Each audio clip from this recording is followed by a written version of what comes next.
So in this video, I'll be showing you how to connect and set up an Ethernet connection on your Samsung Galaxy S26. So in order for you to connect your Ethernet cable, you need to ensure that you have an adapter that supports an Ethernet connection. Then all you need to do is simply plug in the Ethernet into the adapter, like so, and then plug in the adapter into your S26. From here, you're then going to go ahead and open up the Settings app and then select Connections.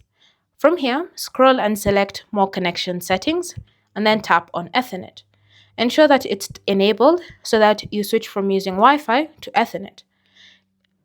And then from there, after a few moments, when you go back, it should say turning on and then it should say on. From here, you'll now notice that you're using Ethernet, especially when you go to apps that require you to use internet on your device. You'll see that they're opening even with an Ethernet connection. Thanks for watching. If you have any questions or comments, leave them down below, and I'll see you in the next video.